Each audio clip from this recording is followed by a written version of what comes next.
actually sit in, like, unfortunately, COVID did a lot of horrid things to us too, other than doing a lot of good things, you know.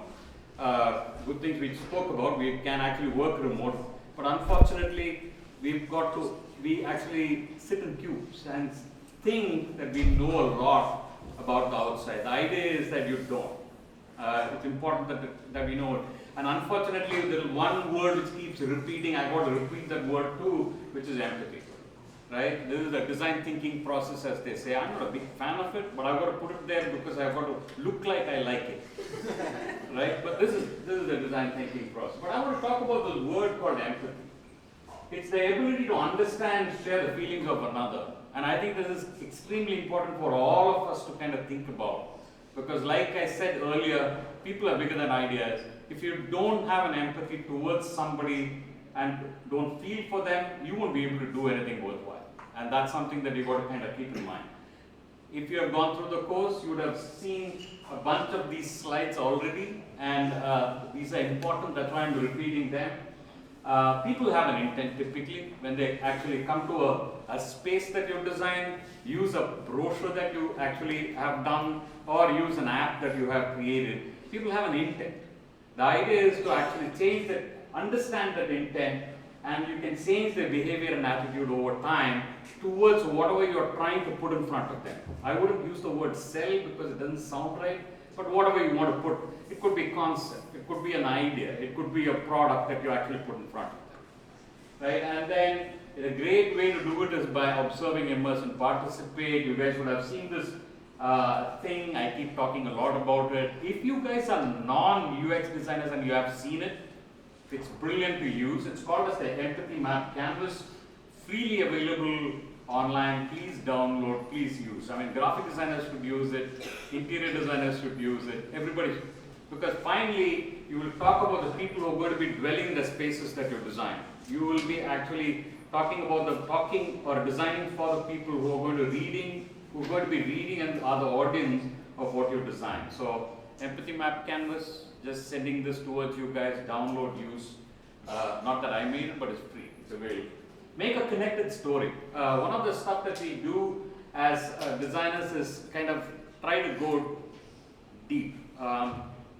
This is one of our professors, and we owe a lot, Common Inclusive, to this gentleman who talks about the T-shaped designer, which is MP Ranjan. Rest in peace. He's the guy who actually had a lot to talk about why designers should not be siloed like an eye. The opposite of a T-shape is an I shape, which is basically you specialize in one thing deep enough, but you do not know how the width on top is. So if you actually know the context and then you go deep in, you learn about 5 things. You actually specialize in one. That's a better way to do it than actually just keep specializing in one. And the funny thing right now is it's coming back to bite everybody, that entire thing of specializing. Everybody is getting siloed out. People are getting siloed. Somebody was talking about that, one person being the entire team. And that's so important. That's become such an important thing, one person team, who can actually do the width of stuff. I think Kavan talked about it. Yeah. That's a T-shaped design. You've got to understand that every business that you work for is a brand. There is a reason why I say this. It's because you might be designing one small part of something which is you think is unconnected to the larger story of what the brand is. But unfortunately it is not. Even if you do a small label, if you do an invitation for an event like this, that's a part of a larger brand.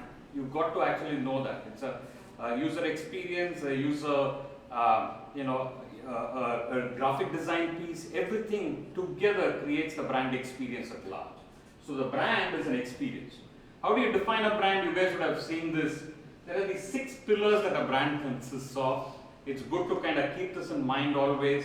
If you're graphic designers, if you're UX designers, question this because this defines the context. One is this idea of ambition. What will the brand be, or what will this business be in 5 years? Purpose. What exactly is it? How do they actually deliver the stuff? And why does this even exist? Those are questions that you need to ask and get answers from people who are stakeholders for this. Values, I won't talk about it too much. It's okay. You can ignore it for now. Audience, It's people who matter. Decision-making principles that actually come out of people who matter. Values largely is about decision-making principles, but you will kind of get to know that later. Audience is about humanizing a brand very well. Like you really define what and who are you talking to in every possible way. Persona is how do you want to be perceived. Like for example, a 5-star is a jester brand with the Ramesh and the Suresh, and like Fast Track is a rebel brand. It's actually always tells you something that is rebellious. So these are important because it can affect every piece of the puzzle that you do to create that large experience of sort, right? And brand is the experience. So that's something that you should never forget. What are we trying to do whenever we are working on something? Or what is the business trying to do? It is trying to acquire people to buy into it, which is actually using brand marketing and communication. Once you actually walk into the business, it starts engaging you of sort, which is about the user experience, that comes through research, comes through product or service definition, comes through the customer experience itself in food, and user experience is a part of it. The last one is retention. I might come once, will I come back again? Why should I come back again is the last part. If you crack these 3 parts, largely you are a jewel that will be a precious jewel that will be kept by any business.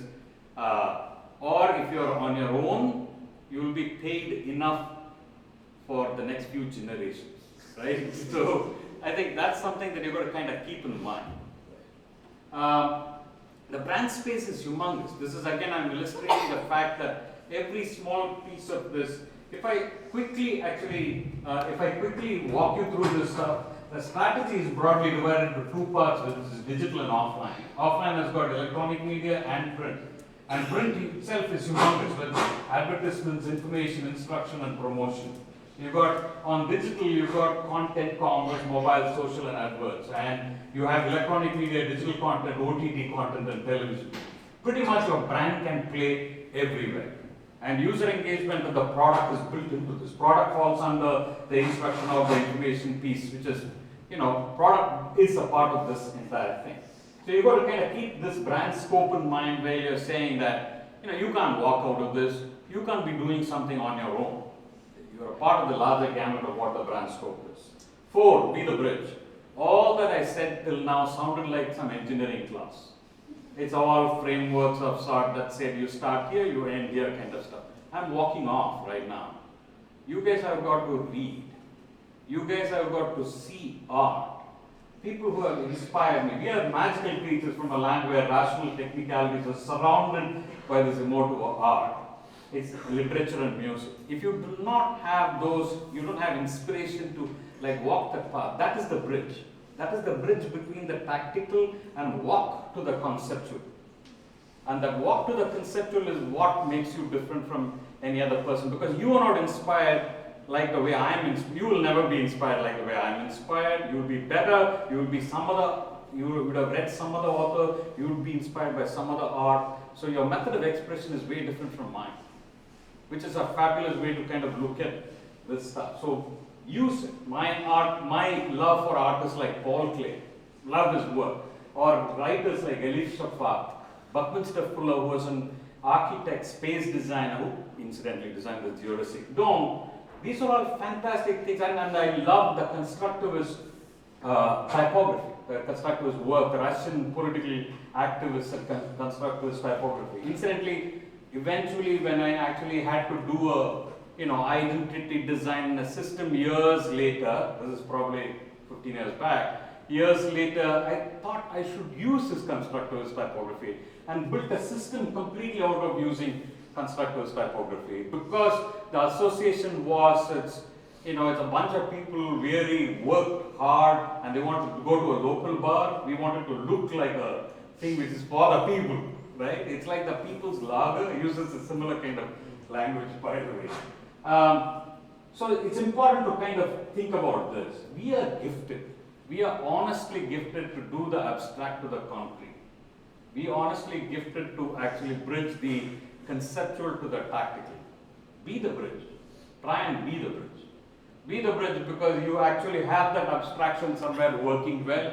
and you know how to execute and make it into something concrete. So please be the bridge. Last one, future is a friend. Don't be scared of it. Hug it. Embrace the stuff. The future is going to be, it's going to be a little bit frightful. It is immersive, deep, interactive, experiential, and personalized. You've got to hug that thing.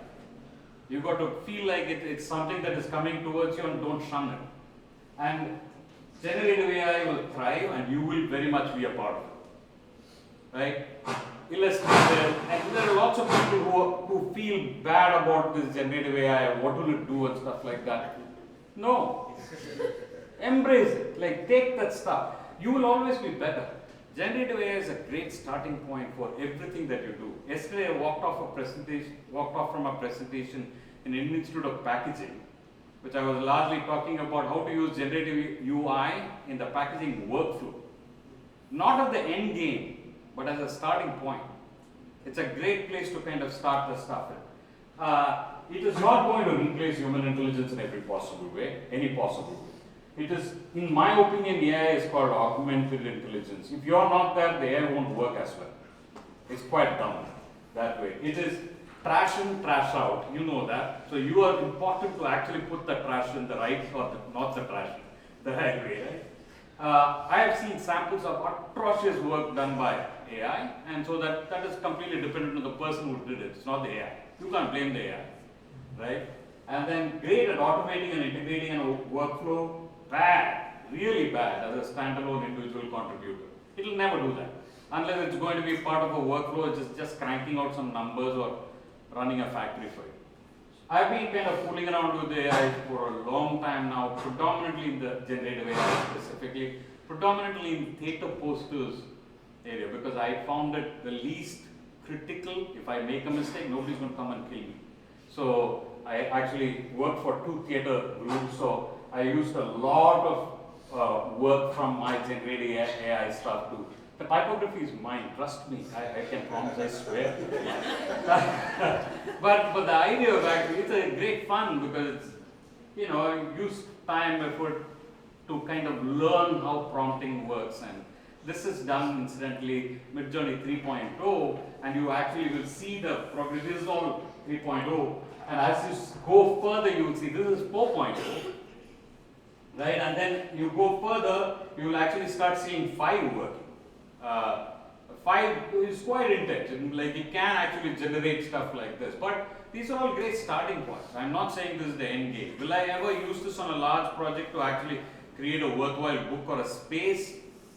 Probably not fully, but I'll use it as a great brief. Great method to kind of start off as a brief or even spark off on something that might be interesting. Like ChatGPT, for example, is the most useless tool if you're actually going to cut and paste from there. It's a great tool if you just want it to give you structure. So embrace the future is all I'm saying, right? So some more examples of that stuff. These are all some general packaging things I was fooling around with because of the yesterday's talk, so I just put it in there. So now what about your future? I'm specifically talking to that, the learners who are here, right? Like, or everybody who's learning. I mean, because this is a project that this is a product that we've been working on for a long time. This is a learning from that product. So we think that the progression for everybody is going to be from a practitioner onwards. Everybody is a practitioner when you're actually done with or during learning or just after learning. Some of the stuff that you've got to have as a creative practitioner is, of course, creativity. The name has it. And then there is work ethic and attention to detail. If you have these 3, you'll be a pretty decent practitioner. But as you go further and further, if you want to become a collaborator, which is the next level, I would think, you've got to actually think about teamwork, ability to solve larger problems. You are actually additional stuff of course, other than additional stuff of creativity, work ethic, and attention to detail. Let's go further. You become a mentor because you actually have a bunch of people that you can advise, talk to. Probably not the ADP list kind of mentor. If you guys know ADP list, it's the worst way of mentoring. I'm actually talking about mentors like us. We can actually talk to you at any point of time. You can. The 3 a.m. call mentors, but don't call me at 3 a.m. But that's what I meant. So mentor, like it's important to have communication, teamwork, problem solving, creativity, work ethic, interpersonal skills, that's added new, and attention to detail. That's something that the mentor is taught to have. Then you become a manager.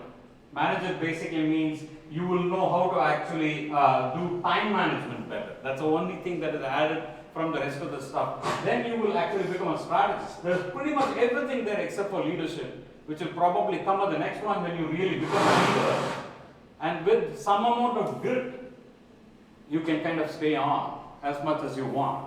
Incidentally, this framework is not mine, it's a patented framework, and this is a shameless plug, by the way. There's a patented framework that we use for one of our products that we do called Maya. If you guys are interested, you can go to web.mayamaya.us and do your own test. You can actually get a report of what are the skills you're good at. Soft skills, not core skills, soft skills you're good at. Shameless plug there. So going back, 5 hypotheses, what are they? Learn to collaborate, get out of your cube, make a connected story, be the bridge, future is your friend. That's all